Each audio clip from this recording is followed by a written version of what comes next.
अस्सलाम वालेकुम स्टूडेंट्स, मेरा नाम नुमान खालिद है और आपको यूट्यूब के इस मुनफरद चैनल होम ऑफ अकाउंटेंसी पे खुश आमदीद कहते हैं। प्यारे बच्चों, आज के लेक्चर में हम लोग डिस्कस करने जा रहे हैं। जो हमारा क्वेश्चन है, what is partnership business and discuss the main content of partnership deed. हमें पार्टनरशिप डीड के मेन कंटेंट बताना है। और ये वाला क्वेश्चन 2011 के एनुअल, 2012 के एनुअल और 2017 के सप्ली में पूछा गया क्वेश्चन है। इससे पहले कि हम लोग इस डिस्कशन का आगाज करें, जो व्यूअर्स चैनल पे नए हैं उनसे गुजारिश है कि आप चैनल को सब्सक्राइब कर दें, नोटिफिकेशन का साइन प्रेस कर दें, ताकि आपको आने वाले हर नए लेक्चर के बारे में बर वक्त इत्तला मौसूल हो सके। प्यारे बच्चों, इस YouTube के चैनल के ऊपर आपके बाकी सब्जेक्ट जैसा कि MBA, जैसा कि आपके पास फाइनेंशियल अकाउंटिंग है, बिजनेस मैथ स्टैट है, कंप्यूटर है, इनके भी free of cost lecture available है।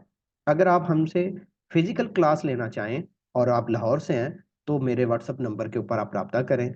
अगर आप जूम के जरिए ऑनलाइन कोचिंग क्लास लेना चाहते हैं तो भी आप हमसे रब्ता करें, या आप होम ट्यूशन लेना चाहते हैं तो इन सूरतों में आप हमसे रब्ता कर सकते हैं। मेरा व्हाट्सएप नंबर यहाँ पे डिस्प्ले किया जा रहा है, आप इसके ऊपर रब्ता कर सकते हैं। आपको ये वाले नोट्स फ्री ऑफ कॉस्ट चाहिए हो तो भी आप मेरे व्हाट्सएप नंबर पे रब्ता कर सकते हैं, या हमारी वेबसाइट भी विजिट कर सकते हैं। मैं कोशिश करूंगा कि विद इन 24 आवर आपको रिस्पॉन्ड भी करूं और आंसर भी करूं। अच्छा मेरे बच्चों, हम बात करते हैं क्वेश्चन की। क्वेश्चन में दो बेसिकली पोर्शन है। व्हाट इज पार्टनरशिप बिजनेस, कि पार्टनरशिप बिजनेस क्या है, और दूसरा discuss the main content of partnership deed. ये दो हैं। अच्छा, पहला, जब दो या दो से ज्यादा लोग मिलके राइट एंड ड्यूटीज को डिफाइन करते हुए एक लीगल बिजनेस बनाते हैं एक कॉन्ट्रैक्ट के मुताबिक, तो वो जो कॉन्ट्रैक्ट होता है उसको हम नाम देते हैं पार्टनरशिप डीड का। Is called partnership. कलेक्टिवली तौर पर हम उसको नाम दे देते हैं पार्टनरशिप। और हर पार्टनर इंडिविजुअली तौर पर पार्टनर कहलाता है, जबकि कलेक्टिवली तौर पर हम उसको पार्टनरशिप फर्म या फिर पार्टनरशिप का नाम देते हैं। जो पार्टनरशिप की डेफिनेशन हमने प्रीवियस क्वेश्चन में की थी, सेम वही डेफिनेशन आप यहाँ पे कॉपी कर ले और उसको प्लेस कर ले। प्रीवियस क्वेश्चन, जैसा कि आप जानते हैं, ये भी एक इंपॉर्टेंट क्वेश्चन था। Define partnership and discuss the merits and demerits of the business, या फिर why one should go with the partnership business instead of sole proprietorship. तो हम इस क्वेश्चन में जो हमने पार्टनरशिप की डेफिनेशन की थी, सेम वही डेफिनेशन पार्टनरशिप की अभी हम दोबारा डिस्कस कर लेंगे। तो अगर आपने वो क्वेश्चन एक्सेस नहीं किया तो इस लेक्चर की डिस्क्रिप्शन में एक प्लेलिस्ट है जो बिजनेस ऑर्गेनाइजेशन के पूरे सिलेबस को कवर करती है। आप वो प्लेलिस्ट में से उस क्वेश्चन को भी देख सकते हैं। अच्छा जी, बात करते हैं पार्टनरशिप की। पार्टनरशिप मींस टू और more than two person working together. दो या दो से ज्यादा लोग जो इकट्ठे काम कर रहे हैं वो पार्टनरशिप है। When two or more persons become joint owner with a view to carrying on a business and sharing the profit or loss in agreed proportion, partnerships come into existence. A partnership or firm is often called a group of men who have joint capital or services for the prosecution of the same enterprise. अच्छा जी, the relationship between the person who have agreed to share profit of the business carried on by all or any one of them acting for all, हम उसको नाम दे देते हैं कि ये partnership है। सो meanwhile दो या दो से ज्यादा लोगों का मजमूआ जो अपने राइट ड्यूटीज लाइबिलिटीज को डिफाइन करके बिजनेस करते हैं, उसको हम नाम दे देते हैं पार्टनरशिप। अब बात करते हैं पार्टनरशिप डीड, कि पार्टनरशिप डीड किसको कहते हैं। प्यारे बच्चों, वो कॉन्ट्रैक्ट, वो मुआहदा, वो डॉक्यूमेंट, वो स्टाम्प पेपर, वो रिटन एलिमेंट के जिसमें हर पार्टनर के राइट, ड्यूटीज और लाइबिलिटीज, उनके काम के तरीकाकार, बिजनेस का नाम, सारा कुछ मेंशन किया गया हो, उसको हम नाम देते हैं partnership business, partnership deed sorry. Partnership deed means a sign agreement about the ownership or the legal rights among the partner is called partnership deed. Partnership deed is a document which contain all necessary rules and regulation required to run the partnership business. Partnership agreement is a document which determines the right and duty of the partner in the partnership. The document which contain all the provision of administrating and managing the partnership business is called partnership agreement, हम उसको नाम दे देते हैं कि ये partnership agreement है। सो ऐसा मुआहदा तहरीरी शक्ल में जिसमें तमाम पार्टनर्स के राइट, ड्यूटीज और लाइबिलिटीज मौजूद हों, हम उसको नाम देते हैं पार्टनरशिप डीड। अक्सर वो क्वेश्चन में एक छोटा सा पोर्शन पूछ लेता है, best form of partnership deed. Best form of partnership deed के लिए 3 चीजें जरूरी हैं कि ये रिटन हो, रजिस्टर्ड हो और signed by all the partner. The best form of partnership deed is that it must be written, registered and signed by all partner, so that partner can know their right and duties in case of dispute or misunderstanding among the partner may remove in the light of the written partnership deed। बात है content of partnership deed, element of partnership deed, जो कि यहां पे पूछा गया था। And what elements are written in partnership deed. तो इनकी बात करते हैं। पहली बात तो ये कि हम नेम ऑफ फर्म लिखते हैं कि जो पार्टनरशिप कलेक्टिवली तौर पर जो पार्टनर्स मिलकर फर्म बना रहे हैं उसका क्या नाम होगा। Nature of business, partnership business किस नेचर की है, मीन के ये कौन सा बिजनेस परफॉर्म करेंगे।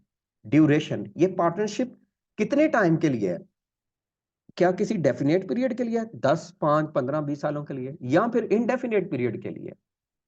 कैपिटल, टोटल सरमाया कितना होगा और हर पार्टनर का उसमें हिस्सा कितना होगा।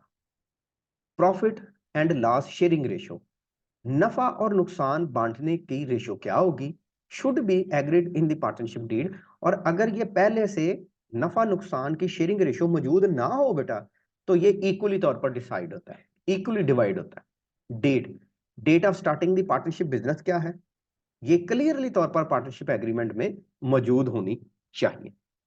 अच्छा जी बच्चों, देन है हमारे पास नेम ऑफ पार्टनर। पार्टनर कौन कौन है, उनका नाम, पता वगैरह सारा कुछ लिखा होना चाहिए। लोकेशन, बिजनेस की लोकेशन पहले से पता होनी चाहिए, सॉरी पता है मैं कह रहा हूं लिखी जानी चाहिए। ऑफिस कहाँ पे है, फैक्ट्री एरिया कहाँ पे है, सेल एरिया कहाँ पे है, या कोई सब ऑफिस है वो कहाँ पे है, वो क्लियरली मेंशन होना चाहिए। सैलरी, सम टाइम ऐसा होता है कि पार्टनरशिप में से जो एक पार्टनर है वो कहता है मैं सबके बिहाफ पे काम करूंगा। तो अगर कोई पार्टनर ऐसा है जो सबके बिहाफ पे कोई टास्क परफॉर्म करेगा तो उसकी सैलरी कितनी होगी वो यहाँ पे आप क्लियरली तौर पर मेंशन करेंगे, ताकि हम जरूरत पड़ने पे उसको उसकी खिदमात का मुआवजा दे सकें। Right and duty of the partner, her partner कौन सा काम परफॉर्म करेगा और इसके बदले में वो कौन कौन सी चीजें क्लेम करेगा वो मेंशन होगी। Entry and exit of partner, partnership firm में से पार्टनर को विड्रॉ कैसे किया जाएगा या नया पार्टनर कैसे आएगा, ये पार्टनरशिप डीड में पहले से मेंशन होना चाहिए। Ways of dissolution, the manner under which the firm may be dissolved and produce procedure of dissolution should be decided.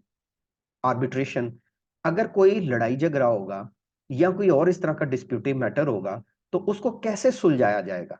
In case of any dispute, provision of arbitration should also be available in partnership deed। witness, गवाह, particular about the witness of agreement provision are also found in it, कि इस partnership deed के गवाह कौन है जिनके सामने ये बैठ के मुआहदा लिखा जा रहा है। Loan and interest, provisions regarding the amount of loan, के कर्जे की रकम कितनी होगी, एंड इंटरेस्ट, और उसके ऊपर सूद कितना मेंशन किया जाएगा, किस रेट पे दिया जाएगा, ये लिखा जाएगा। The name of dealing bank, हम किस बैंक के साथ डील करेंगे, उसका कोई ऑथोराइज पर्सन जो हमारे पार्टनर में से है जो उसको डील करेगा वो किस कीमत पे करेगा। Division of work, the division of work among the partner for the management of the firm should be finalize, कि हर पार्टनर किस किस हिसाब से काम करेगा, कौन सा पार्टनर कौन सा काम करेगा, ताकि एक दूसरे के काम में मदाखलत ना हो। Deficiency in deficiency in partnership firm, जो पार्टनर डेफिशिएंसी इन कैपिटल, अब ये अगर कभी जरूरत पड़ने पे पैसे कम पड़ जाएंगे तो हम उसको किस तरह से सरमाया पूरा करेंगे और उसकी बाद में सेटलमेंट कैसे होगी। How the deficiency of capital will be covered in the hour of need and should also be settled. Amendment in agreement, procedure of amendment in agreement clearly तौर पर मेंशन किया जाएगा। और अगर मींस के जो अभी पार्टनरशिप एग्रीमेंट आप बना रहे हैं, पार्टनरशिप डीड बना रहे हैं, इस पे किस तरह से हम लोग तब्दीली कर सकेंगे। Drawings, the amount that each partner should be allowed to withdraw, anticipation of the profit and interest, हर पार्टनर बिजनेस में से कितनी रकम हर माह ये सालाना बेसिस के ऊपर विड्रॉ करेगा और उसका क्या तरीकाकार होगा। Minor partner, procedure and provision regarding the admission of partner clearly तौर पर आप मेंशन करेंगे। और उसके साथ साथ जो माइनर पार्टनर है जिनकी एज 18 साल से कम होगी, वो बिजनेस में कैसे एंटर हो सकते हैं और किस तरीकाकार के मुताबिक वो पार्टनरशिप बिजनेस में वोटिंग कर सकते हैं। रीवैल्यूएशन, हम बिजनेस के एसेट्स और लाइबिलिटी को रिटायरमेंट या एडमिशन ऑफ न्यू पार्टनर किस किस तरह से रीवैल्यूएट करवाएंगे। टाइप्स ऑफ पार्टनरशिप, ये पार्टनरशिप किस तरह की होगी। डेथ ऑफ पार्टनर, और अगर कभी किसी पार्टनर का इंतकाल हो जाएगा तो उस सूरत में, या वो अनसाउंड माइंड ज़हनी तवाज़ुन खो देता है, तो कानूनी तौर पर उसके जो वारसान है क्या वो बिजनेस चलाएंगे, अगर चलाएंगे तो किन टर्म्स एंड कंडीशन के ऊपर। It is clarified in the partnership that if any partner become insolvent, वो अपना कर्जा ना पे कर सकता हो, what will be the effect on the partnership. Determination of goodwill, हम गुडविल का तयन कैसे करेंगे। गुडविल को कैलकुलेट करने के डिफरेंट मेथड होते हैं। सुपर प्रॉफिट मेथड है, ठीक है, एनुअल प्रॉफिट मेथड है, कैपिटलाइजेशन मेथड है, तो कौन सा तरीकाकार अडॉप्ट किया जाएगा। ऑडिट्स एंड अकाउंट्स प्रिपरेशन, क्या हम पार्टनरशिप में ऑडिट करवाएंगे, कितनी देर के बाद करवाएंगे और इस ऑडिट करवाने का क्या मकसद होगा। At the time of dissolution firm there should be provision for the settlement of account, हम अपने अकाउंट्स कैसे सेटल करेंगे। वैसे पार्टनरशिप रूल के मुताबिक कोई clear hard and fast rule मौजूद नहीं है कि हम कहें कि पार्टनरशिप डीड के यही अज्जा हैं, लेकिन ये कुछ मेन फीचर्स ऐसे हैं कि जिनके ऊपर डिस्प्यूट हो सकता है। तो इसलिए हम इन चीजों को मद्देनजर रखते हुए यहाँ पे पार्टनरशिप कंटेंट को प्रिपेयर किया है। ले बच्चों, इंशाल्लाह हाजिर होंगे एक नए लेक्चर में जिसमें हम डिस्कस करेंगे काइंड्स ऑफ पार्टनर का। तब तक अपना ख्याल रखिएगा, दुआ में याद रखिएगा। अल्लाह हाफिज। आपको ये नोट्स चाहिए हो तो आप मेरे व्हाट्सएप नंबर पर रब्ता कीजिएगा, मैं इंशाल्लाह कोशिश करूंगा कि आपको प्रोवाइड करूं। अल्लाह हाफिज।